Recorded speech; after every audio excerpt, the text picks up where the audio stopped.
All right, so this is the last video of this section, and what we're going to do with this video is we're just going to go through all the different types of factoring problems that you might see, and then we'll talk about what you should look for every single time. All right, so remember, the very first thing, no matter what problem you have, is you always will look for a GCF. All right, I'm going to give you guys a printout. I want you to look at this printout, or you should have the printout by now.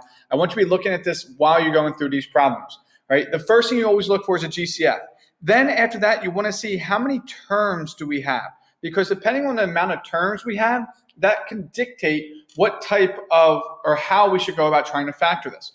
So whenever we have two terms, then the way that we're going to factor is first our GCF, which there is no GCF, and then it will be the difference of two squares. So the very first thing you need to look for is this a subtraction sign? Do we have a subtraction sign in this binomial? And if we do, then we look and see, can I take the square root of each of these numbers? So the square root of 4x squared is 2x. The square root of 9 is 3. So if we do have a subtraction, check, and we can take the square root of each, then that means it is a difference of two squares. And what we do is we write two parentheses, we write the two square roots, 2x and 3, 2x and 3, and it is plus and minus. All right, so when we have two terms, the way that we're going to factor this, if it can, is GCF, and then we look and see, is it a difference of two squares? All right, so depending on the amount of terms we have can dictate what type of factoring method we should look for. All right, so now we have a problem with four terms. So whenever we have four terms, we are going to look for factor by grouping. All right, that will be the method that we will do. So whenever there's two terms, it's difference of two squares. Whenever it's four terms, it's factor by grouping. But remember, the very first thing that we always look for is a GCF. So I have 12, I have 48, I have 42, and I have 168.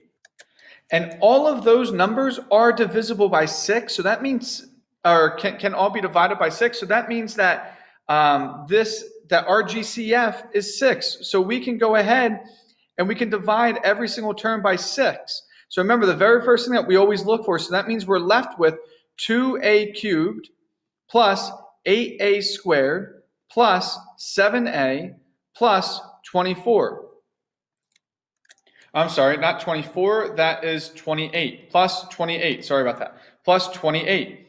All right, so then we group these together. So now I'm going to rewrite this as 6 because that was our factor that we had to begin with.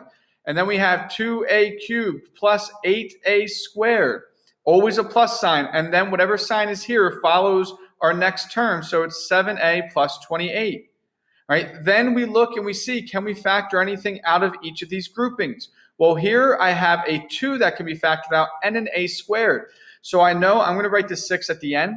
So I know I can factor out a 2a squared. And what will be left then, if I divide each one by 2a squared, I'm left with just an a. And if I divide this by 2a squared, I'm left with plus 4. From here, I know that a 7 is divisible by both, so I can factor out a 7. And when I divide each one by 7, I'm left with a plus 4. And now, since I have the same binomial being multiplied, I can then combine these into one binomial. So it will be 2a squared plus 7 times a plus 4. And then we cannot forget our GCF that we factored out in the beginning, so times 6. All right, so whenever there's four terms, we are going to look for factor by grouping, but GCF is always first. All right, now, when we have three terms, we can always use the X method. So if you don't want to do this way, you can always use the X method. But the problem is you might have some pretty large numbers if you're using the X method for this one. So when there's three terms, we always will look for a GCF first. And if there's not a GCF, the method I suggest that you look for next is to see if it is a perfect trinomial cube. And the way that you do this is both this first number and last number after the written standard order have to be a positive number, and they are. So check and check. Then we take the square root of the first number and see, can we? And the square root of the last number, can we? So the square root of 9x squared is 3x. The square root of 25 is 5.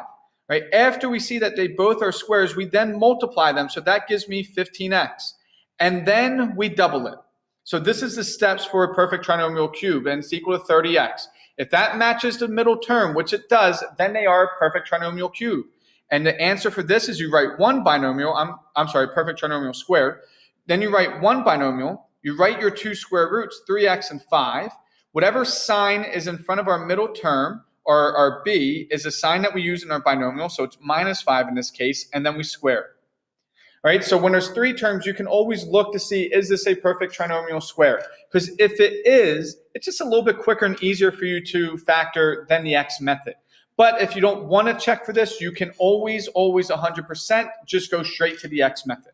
And you will get the same answer regardless. And this is our answer, 3x minus 5 squared. All right, so here we have three terms. So since there's three terms, we can always use the x method, but first we'll look to see, is there a GCF? Then we'll see, is it a perfect trinomial cube? Well, 3, 17 is prime, so we know that there's not going to be anything that they share between them. And 10 and 3 are not perfect squares, so we know it's not a perfect trinomial cube. So we will then go ahead and use the x method. All right, the x method was originally, I was originally going to teach it just when this number is something other than 1, but I think it's just easier if you just use it every single time, because then people forget, when do we use the x method and when do we not?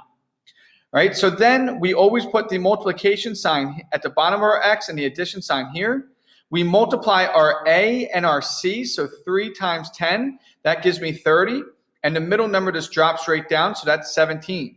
Since this is a positive number and these are positive, that means both of our signs will be positive as well.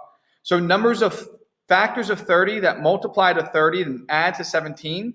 So if you're not sure, you can always write them off to the side. This equals 31, so we know it's not that. 2 times 15, this is equal to 17, so we know it's these ones here. And since they're both positive, it doesn't matter where you write them. Then we will divide each of them by that a. So we divide each one by 3. And after we divide, we look and see, can we simplify? Well, 2 over 3 cannot. 15 over 3 simplifies to 5 over 1. Right? Then these get written as our binomial. So remember, we started from the bottom, now we're here. So our started from the bottom, so it's 3x. And now we're here, so that's what gets added or subtracted, so plus 2.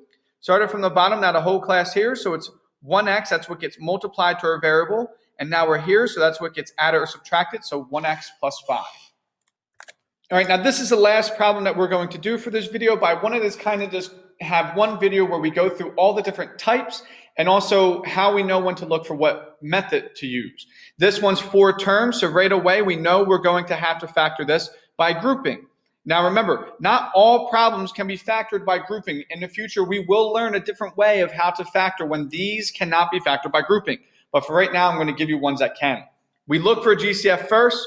Well, there isn't one, so there is no GCF that we can have. So now we need to group these together. So it will be x cubed plus 2x squared. Remember, it's always plus in between. And whatever sign we have here follows with our number. So it's minus 4x minus 8. All right, so now here our GCF is x squared. So we can then factor out that GCF. And then we're left with x plus 2. Here are common factors 4, and since we needed it to be a plus 2, we need to factor out that minus 4. And if we divide each one by -4, we are left with x plus 2. So yes, we have the same exact factor for both, so we can then combine these and keep going. And now we have x squared minus 4 times x plus 2. So now you might think that we're done here, but we need to factor as much as we possibly can. So whenever you factor the GCF, you might need to keep going. And if you notice, here we have 2 terms, and we can take the square root. The square root of x squared is equal to x. The square root of 4 is equal to 2. It is a subtraction, so this is a difference of 2 squares. So this can be factored out even more. We will have to write the 2 parentheses. Our square roots were x and 2, so we can do x2, x2, and then since it's a difference of 2 squares, it's plus and minus. And then we still have this factor of x plus 2. So since we have 2 of these x plus 2, we can go ahead and say that this is x plus 2 squared times x minus 2. All right, so sometimes with our grouping, we will have to keep going and factor it out even more. All right, I know I went through these kind of quickly, but we have been practicing these for the last few days. I just wanted to have one more video where we kind of touch on all the different types.